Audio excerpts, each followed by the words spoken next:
Welcome to news alert. Hyderabad లోని పలు ప్రాంతాల్లో బుధవారం జోరుగా వర్షం కురిసింది. ఈదురుగాలులు, ఉరుములతో పలు ప్రాంతాల్లో వాన పడింది. దీంతో సాయంత్రం ఒక్కసారిగా వాతావరణం చల్లబడింది. కోటి, రాంకోటి, కింగ్కోటి, సుల్తాన్ బజార్, బేగం బజార్, అబిడ్స్, బషీరాబాద్, లిబర్టీ, హిమాయత్ నగర్, నారాయణగూడ, గచ్చిబౌలి సహా పలు ప్రాంతాల్లో వర్షం పడింది. దీంతో వాహనదారులు ఇబ్బందులకు గురయ్యారు. వేడి ఒక్కపోతుతో అల్లాడిన నగర ప్రజలు కొంత ఉపశమనం పొందారు.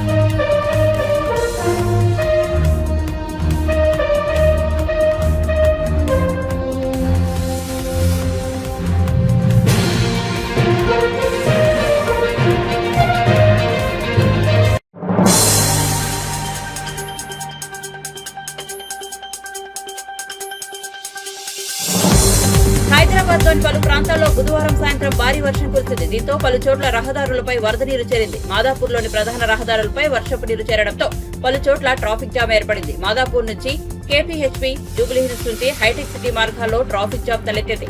దీంతో వాహనాలు నెమ్మదిగా కదులుతున్నాయి. మాదాపూర్ మైండ్ స్పేస్ సర్కిల్ నుంచి ఐకియా, గచ్చిబౌలి, బయోడైవర్సిటీ మార్గంలోనూ భారీగా వాహనాలు నిలిచిపోయాయి. ఈ నేపథ్యంలో జీహెచ్ఎంసీ సిబ్బంది, ట్రాఫిక్ పోలీసులు సహాయక చర్యలు చేపట్టారు.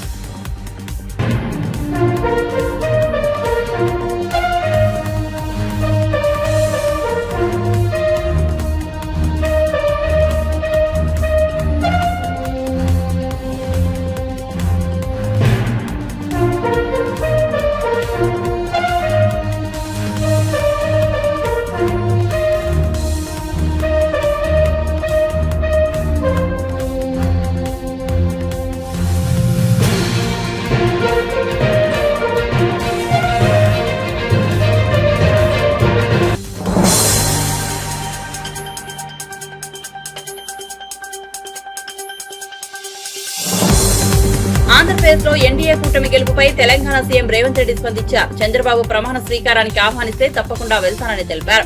కాంగ్రెస్ పార్టీ సూచనల మేరకే తాను నడుచుకుంటానన్నారు. ఏపీలో ఏ ప్రభుత్వం వచ్చినా స్నేహపూర్వక సంబంధాలు కొనసాగిస్తామని, సామరస్యంగానే రాష్ట్ర సమస్యలు పరిష్కరించుకుంటామని గతంలో చెప్పినట్లు రేవంత్ గుర్తు చేశారు. ప్రజా తీర్పు పరంగానే చూస్తాము, దాంట్లో వేరే రకంగా చూడడానికి ఏముంది? ప్రజలు తీర్పు ఇచ్చిండ్రు. ఆ తీర్పును జగన్మోహన్ రెడ్డి గారు నేను స్వాగతిస్తున్నా అన్నాడు. చంద్రబాబు నాయుడు గారు నేను స్వాగతిస్తున్నా అన్నాడు. ఇక వాళ్ళిద్దరు స్వాగతించిన తర్వాత మియా బీవీకి రాజీ హోయేతో కాశీకా క్యా ఇస్మే. ఏ ప్రభుత్వమైనా ఏర్పడినప్పుడు, ఆహ్వానించినప్పుడు పార్టీలో చర్చించి నిర్ణయం తీసుకుంటాం. వ్యక్తిగా నేను నిర్ణయాలు తీసుకోవడానికి ఉండదు. పార్టీ సూచనల మేరకే నేను వ్యవహరించాల్సి ఉంటుంది. ఇది సిద్ధాంతపరంగా, రాజకీయ పరంగా పార్టీ తీసుకోవాల్సిన నిర్ణయము. ఏ ప్రభుత్వం ఏర్పడ్డా స్నేహపూర్వకమైన వాతావరణంలో సమస్యలు పరిష్కరించుకుంటామని నేను ముందే చెప్పిన. ఈరోజు కూడా నేను ఆ మాటకున్నా. ఆంధ్రప్రదేశ్లో ఏ ప్రభుత్వం ఏర్పడ్డా ఆ ప్రభుత్వంతో సంప్రదింపులు చేపట్టి రాష్ట్ర సమస్యల్ని శాశ్వతంగా పరిష్కరించుకుంటాము. ఉమ్మడి క్యాపిటల్ చట్టపరంగానే సమస్య పరిష్కారం అయిపోయింది. హైదరాబాద్ నగరం ఇప్పుడు తెలంగాణకు రాజధాని. అంటే ఒక కీలకమైన సమస్య ఆల్రెడీ చట్టపరంగా పరిష్కారం అయింది. మిగతా ఆస్తుల పంపకాలకు సంబంధించి, నీటి పంపకాలకు సంబంధించి ఉన్న సమస్యల్ని తప్పకుండా కూర్చుంటాం, చర్చించుకుంటాం, పరిష్కరించుకుంటాం. మాకేం బేసిజాలు లేవు.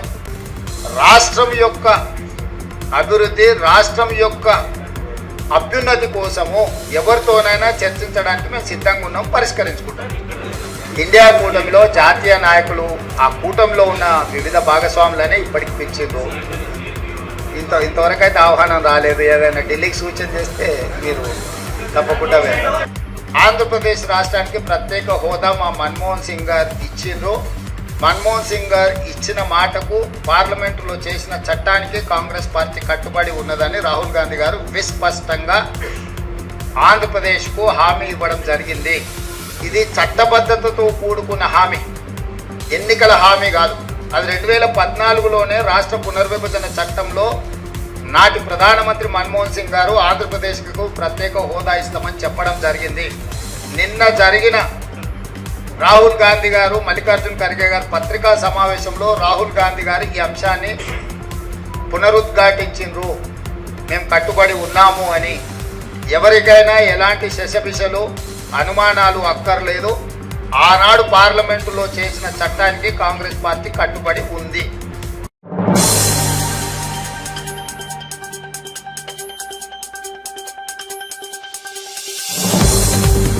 ఆంధ్రప్రదేశ్ లో ఎవరు ఊహించిన రీతిలో టీడీపీ కూటమి విజయం సాధించిందని సిపిఐ జాతీయ ప్రధాన కార్యదర్శి కె నారాయణ అన్నారు. జగన్మోహన్ రెడ్డి ప్రజాపాలనను తొంగలో తొక్కి కేవలం సంక్షేమ పథకాల ద్వారానే విజయం సాధించవచ్చిన ఊహలో ఉండటంతో నేడు ఓటమి పాలయ్యారని తెలిపారు. టీడీపీ బలంతోనే ఏపీలో బీజేపీకి సీట్లు వచ్చాయన్నారు. ఏపీలో కూటమి విజయం బీజేపీ ప్రభావం కాదన్నారు. రాష్ట్రానికి ప్రత్యేక హోదా ఇస్తామని హామీని కేంద్రం తొంగలో తొక్కిందని, చంద్రబాబు రాష్ట్ర హక్కుల కోసం కేంద్రంలో పోట్లాడాలని ఆయన సూచించారు.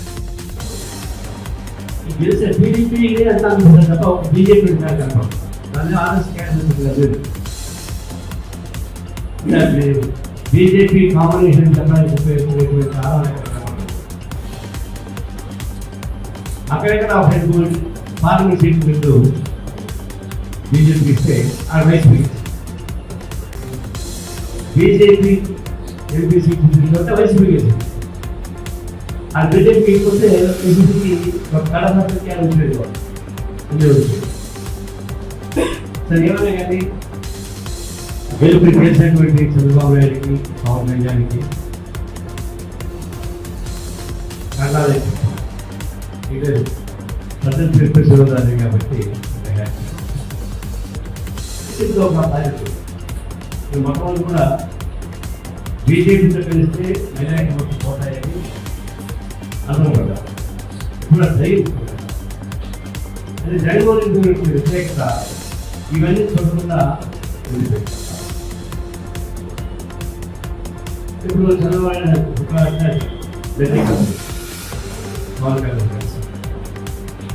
ఓ సైడ్ నితీష్ కుమార్ చంద్రబాబు నాయుడు లేకపోతే కేంద్రంలో బీజేపీ గవర్నమెంట్ కాదు, మోడీ ప్రధానమంత్రి కాదు. మరి మోడీ 400 సీట్లు వస్తాయని చెప్పి మాయం చేసి దేశం తిరిగి చివరికి ఏ దేవుడు తెలిపోతే ఆ దేవుడు వ్యవసాయం చేసి ఫ్యాషన్ వెళ్ళిపోతే ఫ్యాషన్ డ్రెస్ వేసి, దేవుడు వెళ్ళిపోతే దేవుడు డ్రెస్ వేసి, సూర్యుడు వెళ్ళిపోతే అన్నవాళ్ళు పెట్టి, విష్ణుడు వెళ్ళిపోతే ఆ రావాలి పెట్టి, ఇన్ని వ్యవసాయాలు చేసినా కూడా బీజేపీ చివరికి ఏ రామం ఉపయోగించుకుని అయోధ్య దేశమంతా కావాలనుకున్నాడు, అయోధ్య ఓడిపోయాడు.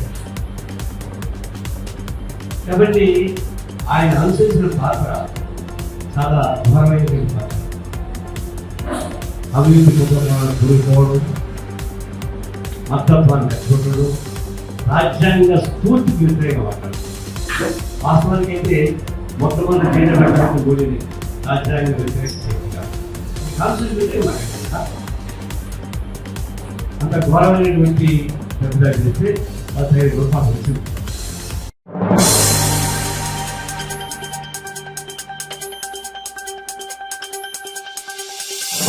తెలంగాణలో మాదిరి ఆంధ్రప్రదేశ్ లోనూ ఫోన్ ట్యాపింగ్ జరిగిందని మాజీ మంత్రి టీడీపీ నేత డొక్క మాణిక్య వరప్రసాద్ ఆరోపించారు. సజ్జల రామకృష్ణారెడ్డి ఆధ్వర్యంలో ప్రముఖ నాయకులు, ప్రజాప్రతినిధుల ఫోన్లు ట్యాపింగ్ చేసి వారి వ్యక్తిగత సంభాషణలు రికార్డు చేశారని చెప్పారు. ఫోన్ ట్యాపింగ్ ఆధారంగానే ప్రభుత్వం బెదిరింపులకు పాల్పడిందని ఆరోపించారు. తెలంగాణలో ఫోన్ ట్యాపింగ్ చూసాం, ఎప్పుడో ఢిల్లీలో కేంద్ర రాజకీయాల్లో ఫోన్ ట్యాపింగ్ చూసాం.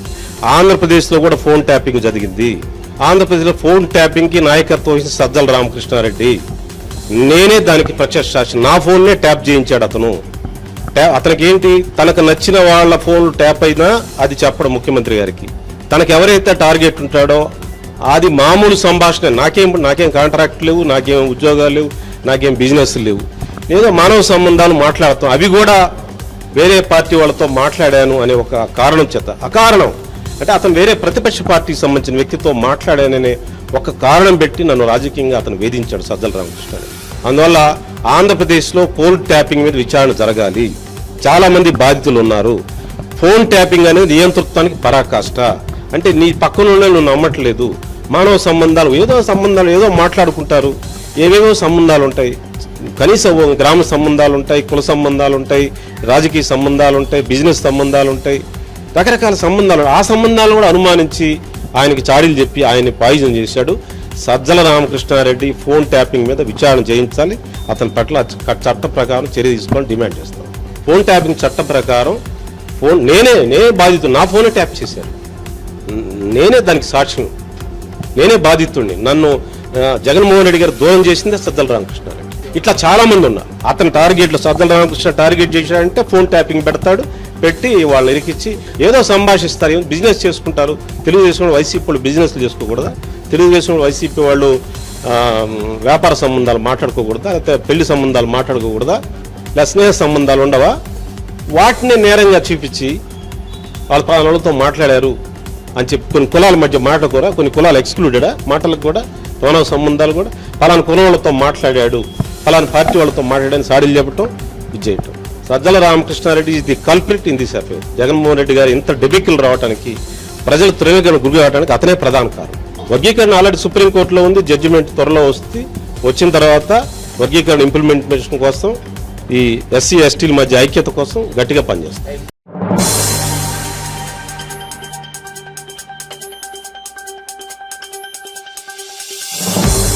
సొంత జిల్లాలో తాను ఇన్ఛార్జిగా ఉన్న చేవెళ్ల తాను ప్రాతినిధ్యం వహించిన మల్కాజ్గిరి లోక్సభ నియోజకవర్గాల్లో గెలిపించుకుని చేతగాని వ్యక్తి ఉద్దర మాటలు మాట్లాడుతున్నారని BJP MP Raghunandan Rao CM Revanth రెడ్డిని ఉద్దేశించి వ్యాఖ్యానించారు. నోట్ల కట్టలతో దొరికిన దొంగకు బీజేపీని విమర్శించే స్థాయి లేదన్నారు. బీఆర్ఎస్ ఓట్లు బీజేపీకి ఎలా పడతాయని ప్రశ్నించారు. ఒకే విమానంలో హరీష్ రావు రేవంత్ రెడ్డి ప్రయాణం చేశారని, దీనిపై ఇంతవరకు ఎందుకు సమాధానం చెప్పలేదని నిలదీశారు. రేవంతే బీఆర్ఎస్ నాయకులతో ములాఖత్ అయ్యారని ఆరోపించారు. తనను విమర్శించే ముందు నోరు ఒళ్ళు దగ్గర పెట్టుకుని మాట్లాడాలని హెచ్చరించారు. సినిమా వేషాలు, సినిమా రంగులు అడ్డి ఈయనేదో క్రెడిట్ కొట్టుకునే నాటకాలు చేసి మాకు రాదు రేవంత్ రెడ్డి గారు. అందుకని నేను ఏమంటున్నా అంటే రేవంత్ రెడ్డి గారిని, హరీష్ రావు గారు, నేను ఎవరు దయాదాక్షిణ్యాల మీద గెలవలేదు.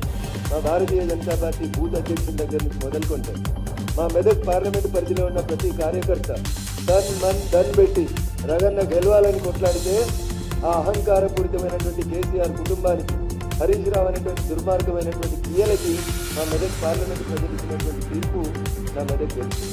నేను వాడేవాడో వీడేవాడో వేస్తే గెలవలేదు. నేను ఎవరు దయాదాక్షిణ్యాల మీద గుర్తులోకి రాలేదు. అందుకని నా గురించి మాట్లాడే కంటే ముందు నోరు ఒళ్ళు రెండు దగ్గర పెట్టుకోవాలని ఈ రాష్ట్ర ముఖ్యమంత్రి గారిని ఈ సందర్భంగా నేను హెచ్చరించడానికే ఇంత తొందరగా మీడియా ముందుకు రావాలి. ఇంకో మాట కూడా చెప్పదలుచుకున్నాను, నేను మాట్లాడగలుగుతాను. ఏం మాట్లాడతావు రేవంత్, నువ్వు నాతో మాట్లాడాలంటే? ఎందుకు మరి మల్కాజ్గిరిలో నువ్వు ఎవరిని పెట్టినావు క్యాండిడేట్ను? పక్క జిల్లా వాళ్ళని తెచ్చి ఎందుకు పెట్టినావు? ఎవరికి అమ్ముడు పోయినావు? ఎవరికి అమ్ముకున్నావు మల్కాజ్గిరి సీటు? ఎంతకు అమ్ముకున్నావు? నువ్వు గెలిచిన సిట్టింగ్ సీట్ ఓడిపోతే మాట్లాడే తెలియలేనివి మెదక్ గురించి ఎందుకు నువ్వు మాట్లాడుతూ ఉన్నావు? ఏదో బీసీ బిడ్డనాడు, ఎప్పుడు యాదికి వచ్చారు బీసీ బిడ్డలు? ఆ బీసీ బిడ్డని మహబూబ్ నగర్లో ఒక్కడు గెలిచిండు కదా, మరి ఆ బీసీ బిడ్డకి ఎందుకు మంత్రి పదవి ఇవ్వలేదు? ఆ కులం మీద అంత ప్రేమ ఉంటే, బీసీల మీద అంత ప్రేమ ఉంటే క్యాబినెట్లో సగం ఎందుకు ఇవ్వలే? ఏదో బీసీ కులగణన చేస్తాను కాంగ్రెస్ 6 నెలల నుంచి ఎవడొద్దన్నాడు. సర్పంచ్ ఎలక్షన్లలో కూడా ఇదే రిజల్ట్ వస్తుంది. ఆడలేక మధ్యలో ఓడిందని గెలవడం చేతగాక సొంతూరులో గెలవనున్నాడు, పక్కన ఉన్నాడు సీట్లు చెప్తాడు. సొంత ఎంపీ ఓడిపోతుంది, సొంత ఊర్లో ఎమ్మెల్సీ ఓడిపోతుంది, ఆఖరికి నీ పాలమూరులో నాకు అనరాదా అన్న? వంశీ చంద్ అంటే నీకు పడదు. వంశీ చంద్కి ఢిల్లీలో పరపతి ఉంది కాబట్టి వంశీ చంద్ని ఓడగొట్టినందుకు నువ్వు ఒక పక్క పార్టీకి మద్దతు ఇచ్చినావని నాకు అనరాదా అన్న? నేను మస్తుగా అనగలుగుతా, మంచి మంచి మాటలు అనగలుగుతా, తలకాయ ఆడబెట్టుకోవాలన్నా కూడా అర్థం కాని మాటలు అనగలుగుతా. కానీ నేను అంటలేను, ఎందుకంటే మా అమ్మ నాన్న నాకు సంస్కారం నేర్చుకుంటుంది. నువ్వు ఇన్ఛార్జ్ తీసుకున్న చేవెళ్ళు ఓడిపోతుంది, నీ సొంత జిల్లా మహబూబ్ నగర్ ఓడిపోతుంది, ఆఖరికి నువ్వు సిట్టింగ్ ఎంపీ ఉన్న మల్కాజ్గిరిలో మూతోడు జవాబు ఇచ్చింది మల్కాజ్గిరి ప్రజలు. ఏం మాట్లాడుతూ ఉన్నావు? నాకు హరీష్ రావు సపోర్ట్ చేసినది నీకు చేతనైతే భుజంగరావు అనేటువంటి ఏసీపీ చెప్పిన స్టేట్మెంట్ మీద ఎందుకు హరీష్ రావు అనేటువంటి అరెస్ట్ చేస్తలేవో చెప్పు. ఓటుకు నోటు కేసులో నేను పడ్డ పగలు బొక్కలు ఇచ్చి గుంజుకపోయారు కదా, మరి ఇలా భుజంగరావు చెప్పిన స్టేట్మెంట్ మీద హరీష్ రావుని కాపాడుతుంది ఎవరో చెప్పాలి రేవంత్ రెడ్డి. ఎందుకు అరెస్ట్ చేస్తలేవు హరీష్ రావుని? కాళేశ్వరంలో కుంభకోణం అయింది, ఎవరు నీళ్ళ మంత్రి? హరీష్ రావు కాదా? ఎవరు హరీష్ రావు తోటి ములాఖత్ అయింది? నువ్వా నేనా? ఫ్లైట్లో కలిసి బిజినెస్ క్లాస్లో ముచ్చట్లు పెట్టుకుంటామైంది నువ్వు హరీష్ రావా నేను హరీష్ రావా? కులం ఒకటి ఉందని నోటుకొచ్చినట్టు మాట్లాడతావా? వెంకటరామరెడ్డి నీ నెంబర్ 2 నీ కుర్చీ ఎక్కకపోతా అని చూస్తున్నా పొంగిలేటి శ్రీనివాసరెడ్డికి తడకుడు కాదా? తడకుడో వియ్యంకుడో కాదా? నీకేమన్నా చేతనైతే ముందు నీ అడ్మినిస్ట్రేషన్ చూసుకో. రఘునందన్ రావు అనేటోడు ఎన్నికలు జరుగుతున్నటువంటి టైంలో 150 సార్లు సిద్దిపేట సిపికి ఫోన్ చేసిండు, మెదక్ ఎస్పీకి ఫోన్ చేసిండు, సంగారెడ్డి ఎస్పీకి ఫోన్ చేసిండు. బీఆర్ఎస్ పార్టీ అభ్యర్థి వెంకటరామరెడ్డి అనేటోడు ఓటుకు 1000 రూపాయలు వంచుతుండు పట్టుకొని రని 150 ఫోన్ కాల్ చేసిన. నీ డీజీపీకి చెప్పిన, మీ ఇంటెలిజెన్స్ ఐజీకి చెప్పిన. మేం పోయి కార్లు పట్టుకొని కొడతామంటే పోలీసు వాళ్ళు వచ్చిర్రు. ఓటుకు 1000 రూపాయలు మంచి ఆపడం చేత. కానీ నీకు అడ్మినిస్ట్రేషన్ తెలుసు, నీకు పోలీసు కంట్రోల్ ఉన్నాడు, నీకేమొస్తుందని రేవంత్ రెడ్డి ఏం తెలుసు? ఏం తెలుసు అంటున్నా? వెంకట్రామరెడ్డి పైసలు వంచుతుంటే ఎందుకు నీ తెలంగాణ పోలీసు వాళ్ళు ఆపలేకపోయిందో చెప్పు. నేను 20 ఎఫ్ఐఆర్లు చెప్పించిన. పోయి చేగుంటల ఫామ్ హౌస్లో 8 కోట్లు ఉన్నాయంటే నీ పోలీసు వాళ్ళు రాకపోతే మేము పోయి దాడి చేస్తామంటే అప్పుడు వచ్చింది నీ పోలీసు. దానికి సమాధానం చెప్పు. ఇవి చెప్పడం చేత కాదు. ఒక్క పోలీసుడైనా నీ మాట వింటుండా? ఒక్క పోలీసుడు ఒకవేళ వింటే వెంకట్రామరెడ్డి పైసలు వంచుతుంటే నువ్వు బీసీ బిడ్డ అయినటువంటి నీలమ్మదికి మా మెదక్ జిల్లాలో అన్యాయం ఎందుకు చేసినావు? బీఆర్ఎస్ వాడు 1000 రూపాయలు ఓటుకు వంచుతుంటే నీ సొంత పార్టీని గెలిపించుకోక వెంకట్రామరెడ్డికి ఎందుకు సద్దులు మోసిండు నీ శ్రీనివాసరెడ్డి? పైసలు ఎట్లొచ్చినాయి మా మెదక్ జిల్లాకి? దగ్గర 200 కోట్లు ఖర్చు పెట్టారు మెదక్ పార్లమెంట్ మీద టీఆర్ఎస్ పార్టీ. 6 ఎమ్మెల్యేలు నిలిసోని పైసలు వంచిరు ఓటుకు 1000 రూపాయలు. ఏది నీ police? Where is mister DGP? ఏరి మా పోలీస్ కమిషనర్లు? తీసుకో నా టెలిఫోన్ కాల్ హిస్టరీ. ఒక్కొక్క ఎస్ఐకి ఎన్నిసార్లు చేసిన, ఒక్కొక్క సిఐకి ఎన్నిసార్లు చేసిన, ఒక్కొక్క సిపిని ఎన్నిసార్లు కాల్ చేసిన అడుగు. పిలువు, మీటింగ్ పెట్టి రేపు ప్రగతి భవన్లో వస్తా, సెక్రటరియట్ పిలువు, సమీక్ష పెట్టి వస్తా. నా టెలిఫోన్ అఫీషియల్ నెంబర్ నుంచి నేను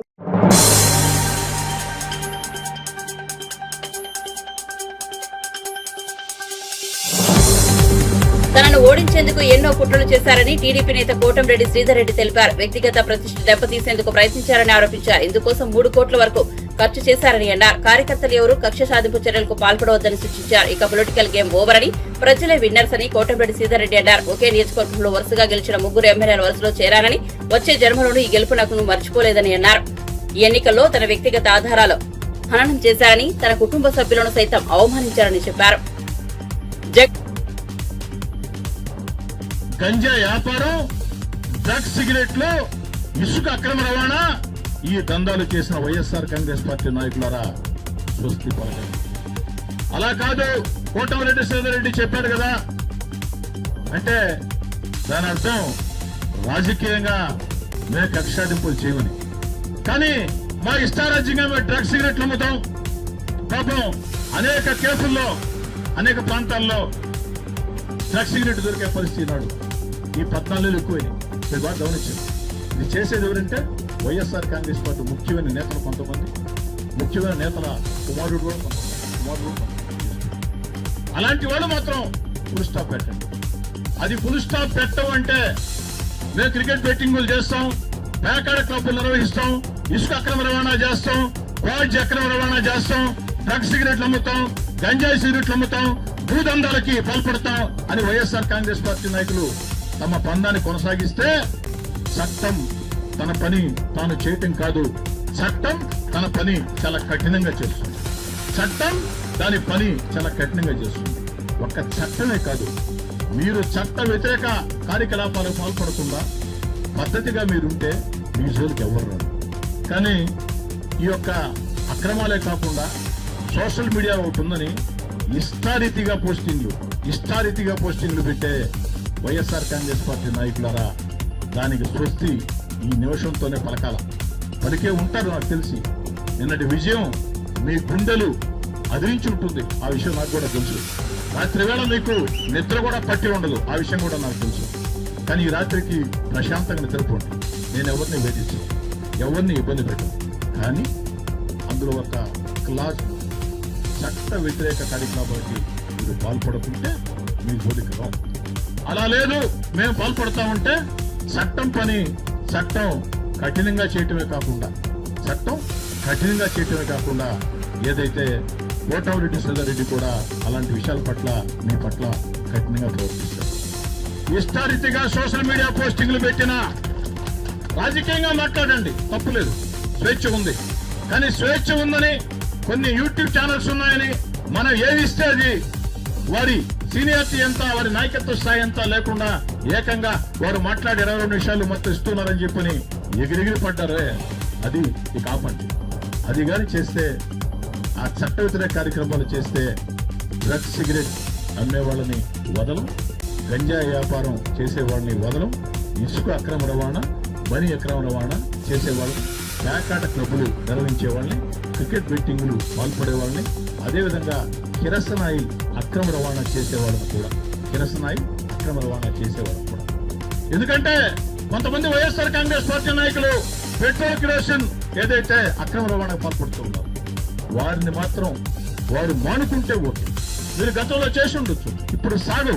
ఇక్కడ ఉండేది తెలుగుదేశం పార్టీ కూటమి ప్రభుత్వం, ఇక్కడ ఉండే ఎమ్మెల్యే కోటమిరెడ్డి శివరెడ్డి, దాన్ని గుర్తుంచుకోండి.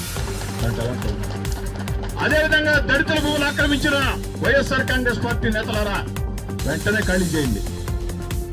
ఖాళీ చేయండి. ఎవరు ఆక్రమించారో నాకు తెలుసు. 3 వైఎస్ఆర్ కాంగ్రెస్ పార్టీ కార్పొరేటర్లు, వారికి అర్థమై ఉంటుంది, టీవీలో ఫేస్బుక్ లో చూస్తూ ఉంటారు. 3 వైఎస్ఆర్ కాంగ్రెస్ పార్టీ కార్పొరేటర్లు స్థలం చెప్పంటాం, స్థలం ఎందుకని ఆక్రమించున్నారు, కోట్ల రూపాయలది. కాబట్టి వెంటనే ఆ దళితుల భూముల్ని వదిలేయండి. అట్లా కాదు మా ఇష్టం వచ్చినట్టు చేస్తామంటే వీరు కాదు. అదేవిధంగా నేను మళ్ళీ చెప్తూ ఉన్నా, కక్ష సాధింపులు, వేధింపులు, వెంటాడటం నెల్లూరు రూరల్ ఎమ్మెల్యే కార్యాలయం నుంచి జరగవు. ఒకవేళ నా వాళ్ళు ఎవరైనా చేసినా నా గడప మెట్లు కూడా ఎక్కనివ్వను. ఎవరైనా నా వాళ్ళు చేస్తే వేధింపులు గురైన వాళ్ళు నేరుగా నాకు ఫోన్ చేయొచ్చు, తప్పులేదు. 1-2 సార్లు ఫోన్ చేస్తే మీకు అర్థం అవుతుంది, ఏ విధంగా నేను స్పందిస్తాను. ఇంత దూరం నేను చెప్పిన తర్వాత మా వాళ్ళు ఎవరు నా మాట జవ దాటుతారని చెప్పి నేను చెప్పను, కానీ వాళ్ళు జవ దాటినా కూడా నాకు నేరుగా చెప్తే కఠినంగా తీసుకుంటాను. అయితే ఎంతవరకు ఇది మీరు పద్ధతిగా ఉన్నాం, మా అక్రమాలు మేము చేస్తాం, మా చట్టం వ్యతిరేకాలు మేము చేస్తాం, నేను ఎవరేం చేస్తాను అనుకుంటే ఎవరు మిమ్మల్ని కాపాడుతారు. దాంట్లో అలాంటి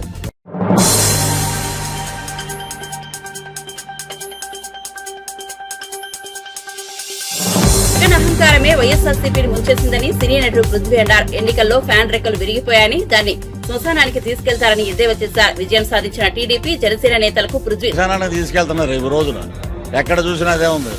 ఫ్యాన్ అని చెప్పి నా ఫ్యాన్ అన్నాడు. నేను చేసే యాడ్లో ఏమన్నారైనా ఫ్యాన్ వేయమంటామంటే, అయ్యా 5 ఏళ్ళ నుంచి ఫ్యాన్ వేస్తానే ఉన్నారు, ఇంకా ఆపండి అన్నారు. అది నాకు తెలియక అడుగుతారు.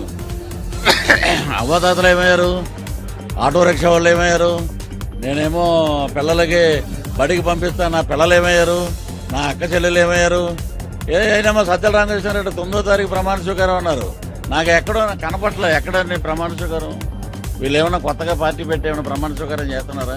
మాట్లాడి మొత్తం ఉన్న ఏదో 0 ఉంది ఇంకా పేరు, అది కూడా పోగొట్టి అహంకారం, అధికార మదం, ఒక క్యాస్ట్ ఫీలింగ్ తీసుకొచ్చి అహంకార పూరితంగా మాట్లాడిన వాళ్ళందరికీ ఒకటే శిక్ష ప్రజలు ఇచ్చారు.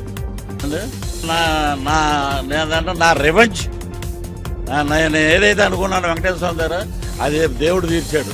దేవుడికి నేను హ్యాట్సప్ చెప్తాం. తిరుమల వెళ్తున్నాం, త్వరలో తలనీలాలు ఇస్తున్నాం. ఈ దరిద్రం పోవాలి, కొత్త ప్రభుత్వం రావాలి, పవన్ కళ్యాణ్ గారు ఎమ్మెల్యేగా చూడాలి, అద్భుతమైన పొజిషన్లో ఉండాలని చెప్పి అనుకున్నాం. తలనీళ్ళు ఇవ్వడానికి కూడా మా షూటింగ్ అయిపోగానే వెళ్ళి తలనీలాలు ఇచ్చేస్తాం తిరుమలలో.